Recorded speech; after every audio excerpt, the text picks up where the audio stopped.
রবীন্দ্রনাথ ঠাকুরের আফ্রিকা। উদ্ভ্রান্ত সে আদিম যুগে স্রষ্টা যখন নিজের প্রতি অসন্তোষে নতুন সৃষ্টিকে বারবার করছিলেন বিধ্বস্ত, তার সে অধৈর্যে ঘন ঘন মাথা নাড়ার দিনে রুদ্র সমুদ্রের বাহু প্রাচী ধরিত্রীর বুকের থেকে ছিনিয়ে নিয়ে গেল তোমাকে। আফ্রিকা বাঁধলে তোমাকে বনস্পতির নিবিড় পাহারায়, কৃপণ আলোর অন্তঃপুরে। সেখানে নিভৃত অবকাশে তুমি সংগ্রহ করছিলে দুর্গমের রহস্য, চিনছিলে জল স্থল আকাশের দুর্বোধ সংকেত। প্রকৃতির দৃষ্টি অতীত জাদু মন্ত্র জাগাচ্ছিল তোমার চেতনাতীত মনে।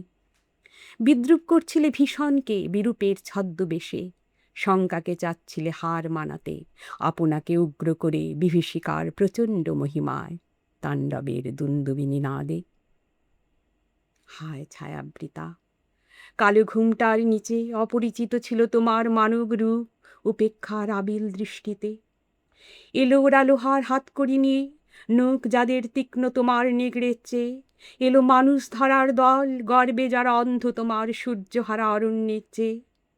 সভ্যের বর্বর লোভ নগ্ন করল আপন নির্লজ্জ অমানুষতা। তোমার ভাষাহীন ক্রন্দনে বাষ্পাকুল অরণ্য পথে পঙ্কিল হলো ধূলি তোমার রক্তে অশ্রুতে মিশে। দস্যু পায়ের কাঁটা মারা জুতোর তলায় বিভৎস কাদার পিণ্ড চিরচিহ্ন দিয়ে গেল তোমার অপমানিত ইতিহাসে। সমুদ্র পারে সেই মুহূর্তেই তাদের পাড়ায় পাড়ায় মন্দিরে বাজছিল পূজার ঘণ্টা, সকালে সন্ধ্যায় দয়াময় দেবতার নামে।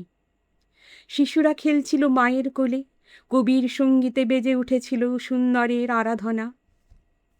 আজ যখন পশ্চিম দিগন্তে প্রদোষকাল, ঝঞ্ঝা বাতাসের ঊর্ধ্বশ্বাস, যখন গুপ্ত গহ্বর থেকে পশুরা বেরিয়ে এলো, অশুভ ধ্বনিতে ঘোষণা করল দিনের অন্তিম কাল। এসো যুগান্তের কবি, আসন্ন সন্ধ্যার শেষ রশ্মিপাতে দাঁড়াও ওই মানহারা মানবীর দ্বারে। বলো, ক্ষমা করো, হিংস্র প্রলাপের মধ্যে সেই হোক তোমার সভ্যতার শেষ পুণ্যবাণী।